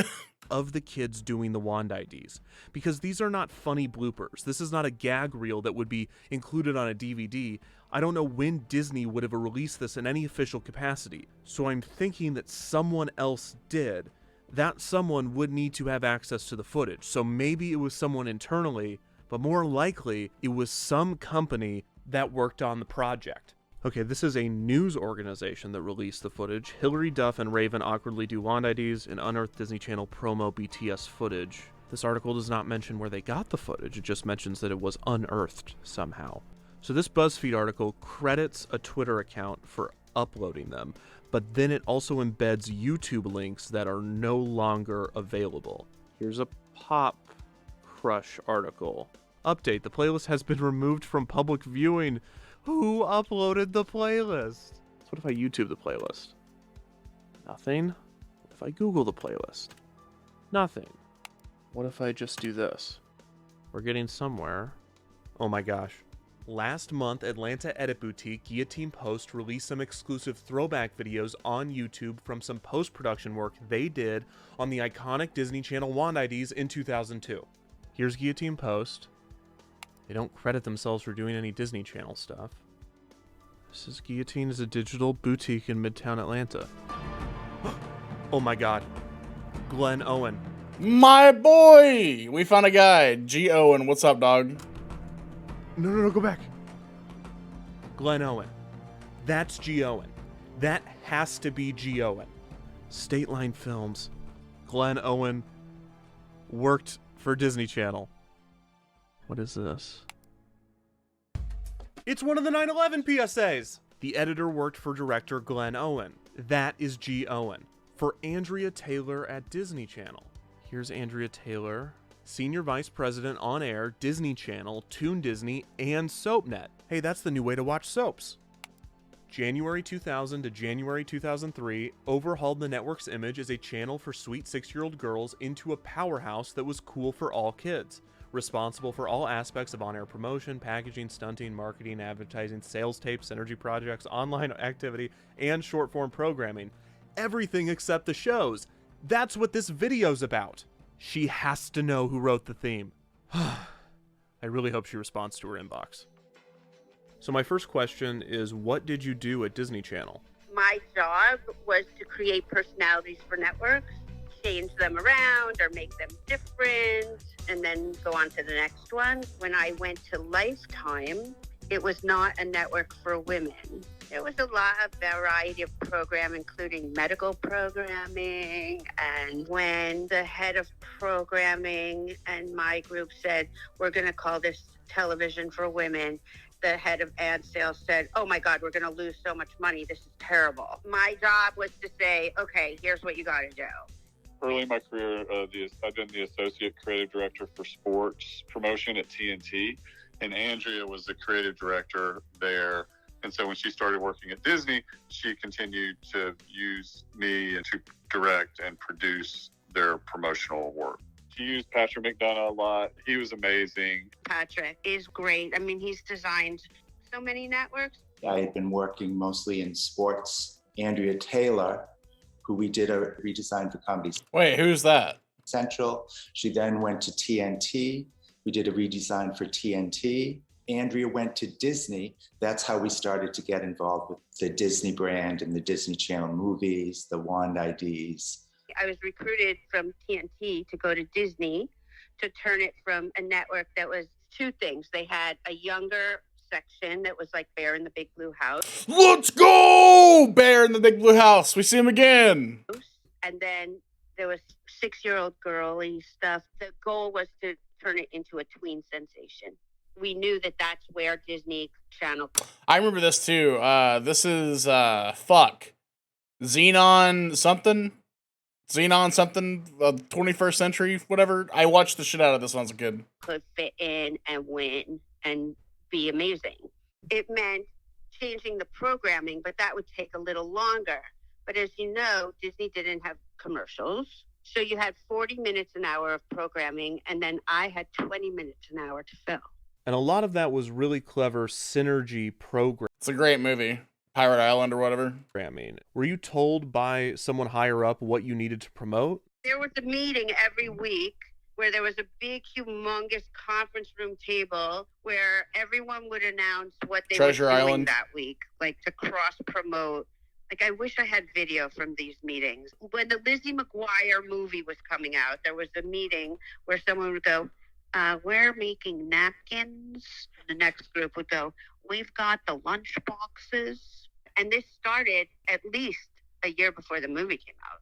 I started selling you stuff about Finding Nemo a year and a half before Nemo came out. I think we called them fishy facts. And it was all stuff to get kids interested in fish so that when it came out, you liked fish. And these kids were like, this is perfect because I'm already into fish coincidentally.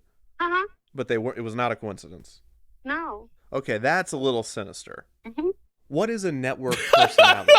It's the feeling He goes, mm-hmm. that you get that relates to that channel or that brand, and whether that's based on pacing or tempo or instrumentation or color or typography, animation. So all these different Oh my God, that elements bug is so come creepy. together to create Every this time. vibe, feeling, essence. The psychology of branding a network, it's the same as creating a fan for anything. You want you to be their first choice when they're going to look at stuff like, oh, that's my channel. So the competition was Nickelodeon and Cartoon Network. So Cartoon Network was much more in your face, looked at more for boys because it was more loud. The philosophy at Nickelodeon was us versus them, kids versus the rest of the world, whereas Disney was never an us versus them. Parents always felt better about Disney. What do you remember about Zoog Disney? Zoog was a weird thing. That was like a foray into the online world and the gaming world and creating sort of this existential world for kids. Technology wasn't necessarily where we needed it to be. It turned into a different thing. Do you remember Zoog? Oh yeah. We did I think we did the Zoog. There was a Zoog programming block. I think. Do you remember Zoog movie? I think we did. We do Zoog. We did Zoog movie. Yes, you did, because it's the same kids jumping on that trampoline. Exactly. I don't even know. I think Disney Channel movie came first, and then all of a sudden, I don't know. Andrea probably called and said, "All right, they want me to do this Zoog movie, but it should be just like this." Yeah, I forgot all about. We always would say, like the jumping movie open. Those kids are probably all like parents and decrepit old people now at this point. We worked on what we called the promises. I'm trying to remember what they were. Like one was express yourself. But when I was growing up, we had magazines that told you what these stars loved, which, I'm sure somebody else wrote. And I thought that was great. Let's do that for now. I had them talk about their own personal lives so that kids would feel comfortable and feel like they could relate to the people on the channel. It looked like these kids all lived in the same house and they all knew each other, or they all did things together. Yeah, and 9/11, yeah. None of these kids lived together. None of these kids did anything. A few of them did stuff together, but not that many. The only times they ever really got together was when I said, okay, there's going to be a shoot. You're all going to be here. You're all going to do this. And here's what you're going to say. Didn't half those kids go to jail and shit? I'm sure most of them either got really, really sick or eventually became drug addicts, because a lot of childhood actors become drug addicts or alcoholics or sexually abused in some way. I mean, that is literally just child acting. Is you are really predisposed to being a victim of one of those. They would watch Lizzie McGuire, and they didn't watch Tom Cruise and think he was amazing. They did think that she was more of a big thing to them. So, Dude, Lizzie McGuire was like the pre-date for Hannah Montana. Like Lizzie McGuire was like so big. Everyone I knew who watched Disney Channel had a huge crush on Lizzie McGuire, like a massive crush on her. And then when she stopped being popular, I think everyone in the next generation were really into Hannah Montana. I didn't really care about Hannah Montana, but a lot of people I knew were really into it. the fact that they could get an insight into what all these stars felt about their mother or their brother was a bigger deal. That was their only path to that info. And the weirdest thing that happened was then they became the most famous people in the world. Was that weird to see? Were you like, whoops? I know, it's pretty funny. This era of I don't know what her actual name is. And the weirdest thing that happened was then they became remember her the name. most famous people in the world. Was that weird to see? This was the era that my friends and stuff were talking about her. This is when Miley Cyrus was like on everyone's brain in my high school. This was the time. Before she cut her hair and dyed it, like bleached it or whatever, this is when everyone was losing their mind for Miley Cyrus. I mean, I know she's still popular. I'm saying my generation. When my generation was into her, it was then. See? Were you like, whoops? I know, it's pretty funny. What was the vibe? I mean, it was poppy. Like, what was it? What could you describe it for Fun. Disney Channel? Fun. Fun, and kind of magic. I mean, it makes me think of. I think there might have been, dude. Southern people are fucking crazy. Just off their fucking rocker. Like, I know that, like, I grew up in the South. I grew up in Arkansas, but man, like, they get really, really fixated on, like, anything that it has to do with American anything. Like, you want to talk about patriotic? The South is, like, unbelievably patriotic for no reason.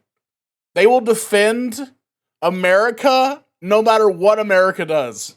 About what the scenario of the kids in the cafeteria line, grays. This shit pisses me off. And neutrals and drab to like in comes the Disney logo and it's glitter and candy and pink and everything, delicious and syrupy. They were just these fun, funny little stories that were incredibly complicated and time consuming to produce. Elio Hensley and I had come up with the wand idea. The South will defend the Confederacy. Tinkerbell. The wand thing came during lunch or so, like, because we had the Disney Channel logo, so that's where the wand came from. It was very hard for the stars to understand what the hell we were doing, because remember, they were literally holding a stick. Some were way, way off. You'd have to do it again. And then I would always say, okay, one more, which was a lie. We'd do 10 more. Very good. One more. Ooh, none of that. They got tired of me fast, I'm sure. Just another annoying thing we're having them do on their day off. What were the wand IDs shot around the same production of some of the Express Yourself? It would be like a Lazy Susan. We would do the interview, then we'd have different B-roll sets. We'd have like that B-roll set where we'd have the strands of different colored plastic. So we would bounce them around and get B-roll on these different sets. And that would be one of the stops through their little, promo journey. Okay, so all these iconic, classic, recognizable things for generations of children were in the same room. Correct. Not only were they shot at the same time or the same production, they were probably shot within 30 minutes of each other. 100%.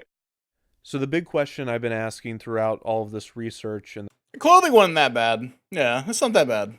The question that I don't know about peak. I think clothing has gotten better, to be honest. I think clothing has gotten more sleek and cool looking. That's just my opinion, though. I hope you have an answer to is who wrote the Disney Channel theme. Although I'm like a big, like, black and white aesthetic guy. Like, I really like black on white. Like, I'm really into, like, very, very, like, future modern looking shit that looks, like, pristine. I'm the kind of guy that, like, if I had $1 million and $1 million to spend on myself, I should say. If I had $1 million, I'd give like half of it to my friends. But if I had $1 million that was directly being spent on like a house that I like, everything would be marble and black and white. Because I just like that aesthetic. I think it looks clean. That 4-note mnemonic that started appearing when you were redesigning the channel. Do you have any idea who could have written that? I worked with a guy, Alex Lazarenko, who is not alive anymore. He worked at a company called Tonal. He created that sound. I had worked with him. Yeah. I mean, I remodel my house more. I could remodel my house for $1 million. I own a house. I mean, I could just remodel my house. $1 million could remodel it pretty easily. For a long time, like I'd worked with him at TNT. I'd worked with him at Comedy Central.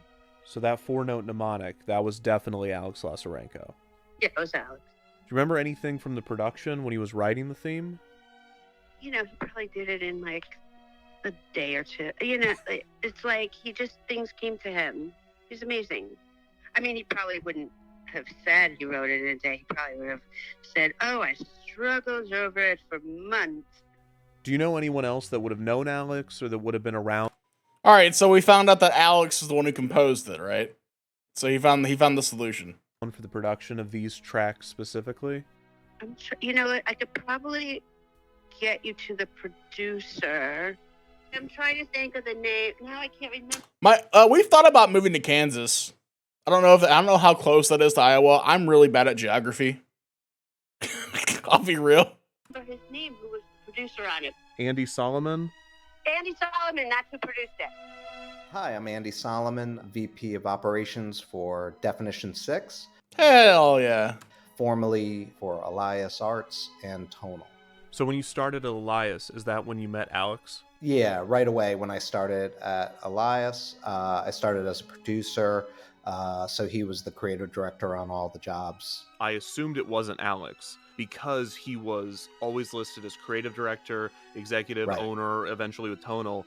Through talking to people, he was also composing regularly. Oh, absolutely. He's like a classically trained musician, done a million different things, but had a knack for memorable melodies.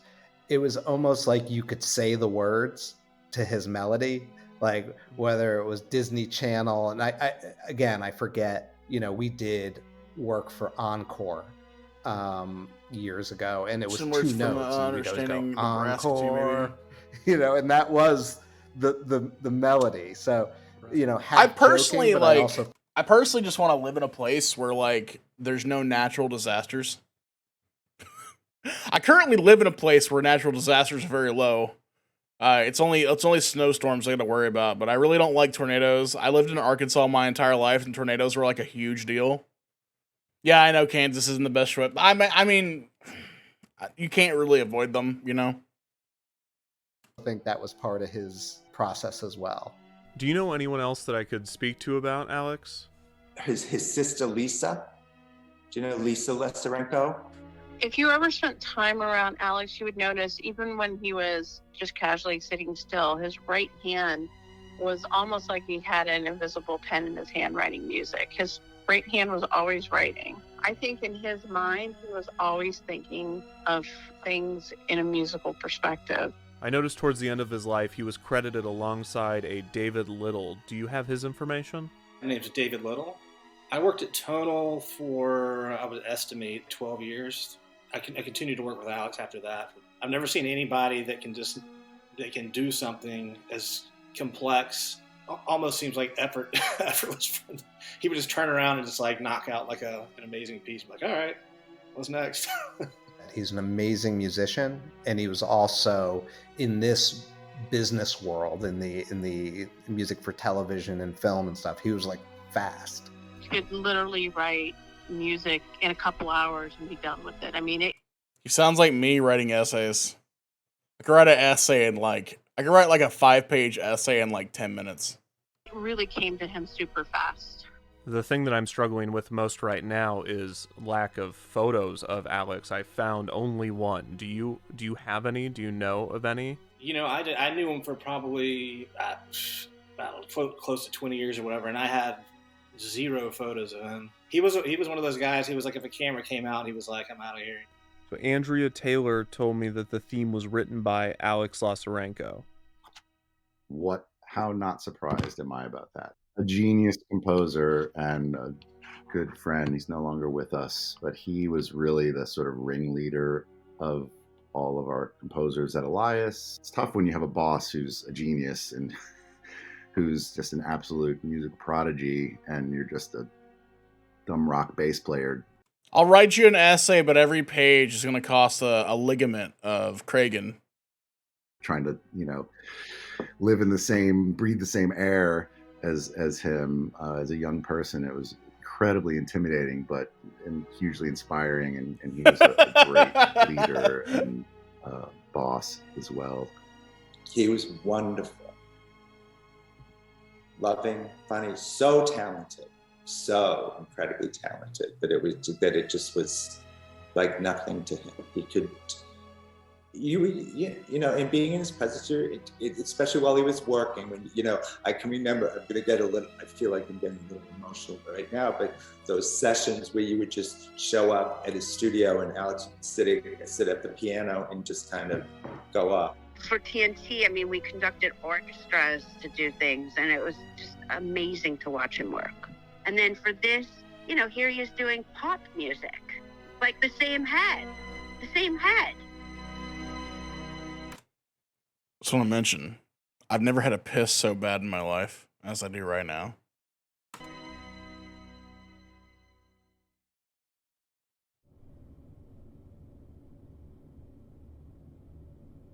Dude, honestly, is any politician good? Let's be real.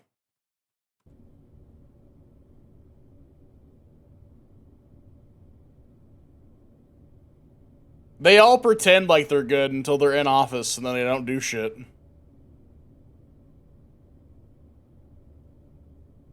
I love what I do.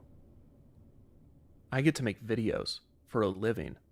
Subjects I'm passionate about. Mother bitch! Don't do that! I am so lucky, and I am eternally grateful for every second that I am able to do this. But I'd be lying if there wasn't a small part of me that hates that this is called a video and not a documentary or a film, and that I am referred to as a YouTuber or a content creator and not a filmmaker or a documentarian or an artist. Look, man, I get it. They're on the same level, though. Like, anyone who doesn't see that is an idiot. Like, making a documentary video on YouTube, you're a YouTuber, but you're also the other things, too. Kevin, I don't know if you're going to watch this ever. You probably won't. But I'm just going to say it right now. Who gives a fuck what everyone else thinks? Okay? You are a documentarian, a movie maker. This video was really good. This movie was really nice to watch. It actually held my attention. I liked how you took things. This could have been a very boring segment. Sure, there are segments in this video that I did not like that much. Because, I just don't care about history in general. So a lot of the facts are lost on me. But you really kept my attention with a lot of things. So don't beat yourself up. I'm going to listen to what else you have to say here. But honestly, it's a great, great video. Because the truth is that I could do this, make videos on this platform every day until I die, and I would be happy every day. But that small part of me, that selfish, arrogant, pretentious, miserable part of me, would not be happy if that were my legacy when I'm gone. Because living my dream looks a lot different than I imagined as a kid, or even 10 years ago. I didn't know Alex Lazarenko, and unfortunately, I never will. I made this video 2 years too late, and I missed my chance to interview him. I can't ask him what it was like composing for commercials and networks.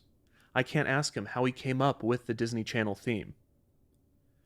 But I think the first question that I would ask would be, are you okay with this? Do you even want to be credited with writing this theme?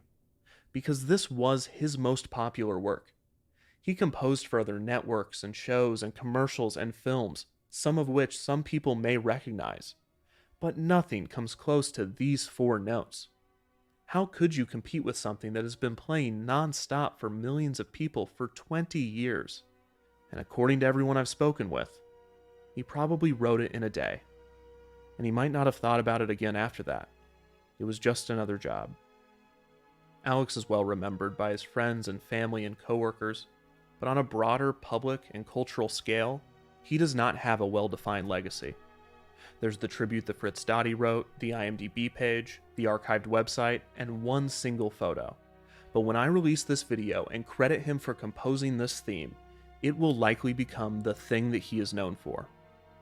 And I'm hesitant to do that. I'm hesitant to condemn someone else to the fate that I fear for myself. And worse, in this case, it's just 4 notes. There is an obvious solution to this, and that is to expose you to some of Alex's other work while I have your attention, to give you a broader sense of his talents and artistry outside of this 4-note mnemonic. I could play a few clips from his other compositions. I could link to some of his work and encourage you to go listen to it on your own. But I don't have to, because you've already listened to his music. In fact, you're listening to it right now. Yo! The whole time. Since the beginning. Nice! We've been baited! Holy shit! You've been listening to the music of the late Alex Lazarenko. Very nice.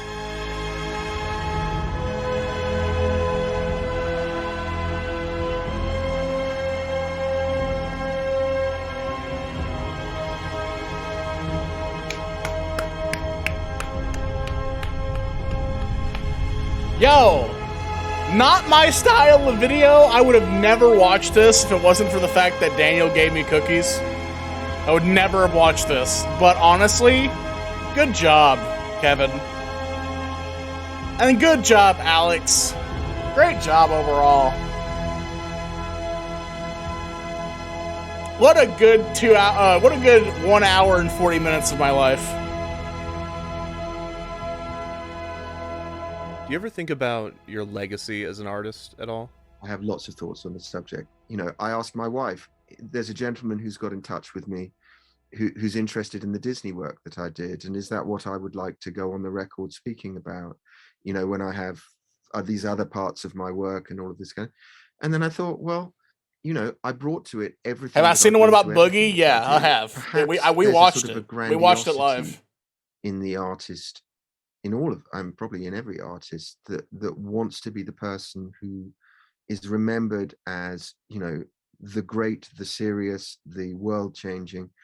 Maybe humility is accepting that we're not going to be in charge of how we're seen by posterity, and actually it doesn't matter, and that the work will speak for itself. Aliens coming from outer space without our preconceptions of what makes great art, or what our preconceptions of what our best work is. I'm trying to hold it so bad I can't. I have to use the restroom. I'll be right back. I've held it for like an hour, man. I've had to go since like 20 minutes into the video. I'll be right back.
I'm back.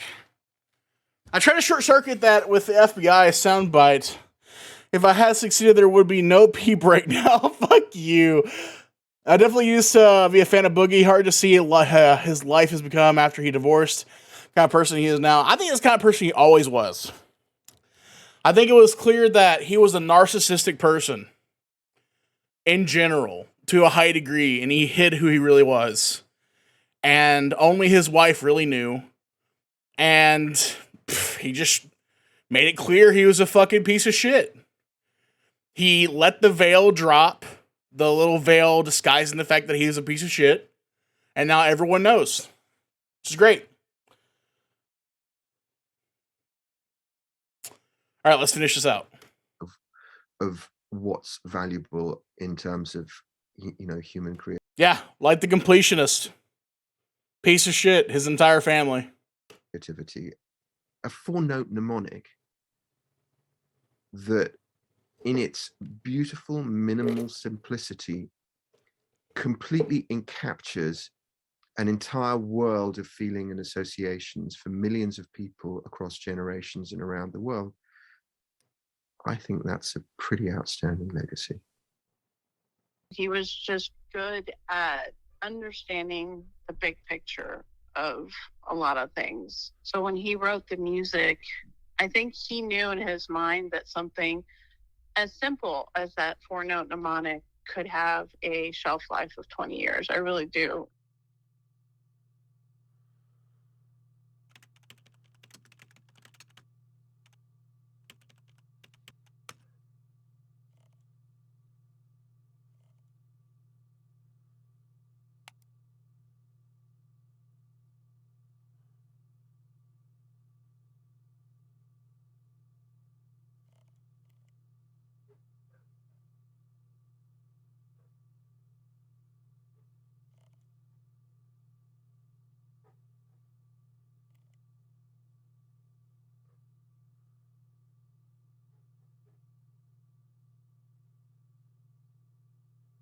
Nice.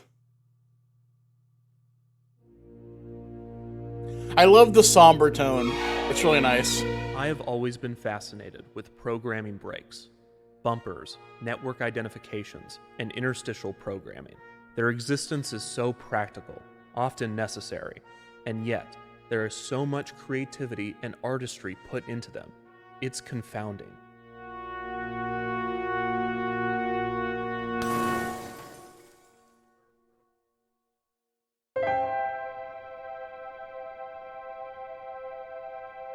There is a part of me that wants to believe that the truest art, the most worthy, the most important, is the art which is created purely out of love for the form, the art that takes the longest to create, and the art that has the most to say. That the music played in concert halls must be better than the music written for commercials.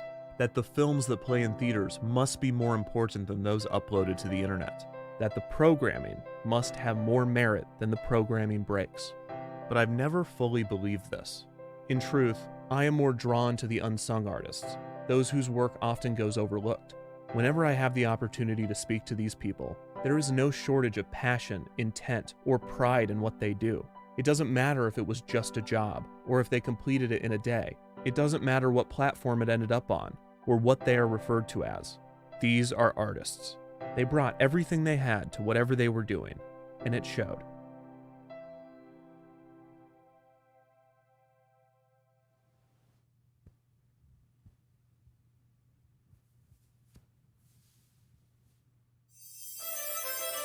Oh shit! He's gonna do it! Oh my god, he's really doing it! Oh. In the end, the production of yeah? the work is only Is he doing half it? of the process. And Oh, maybe no, all he's that doing something matters different. is that Fuck, I thought he was someone gonna do the somewhere ears. got something from whatever you created.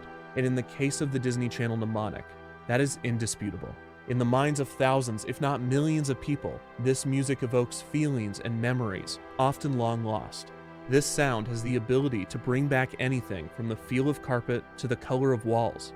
It could return one's mind to a happy childhood, or represent a safe reprieve from a difficult one.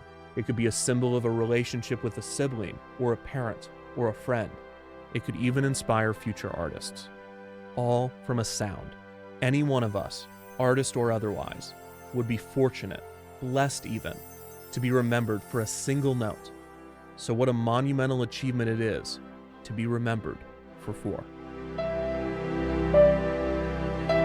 What a beautiful way to end. Great job.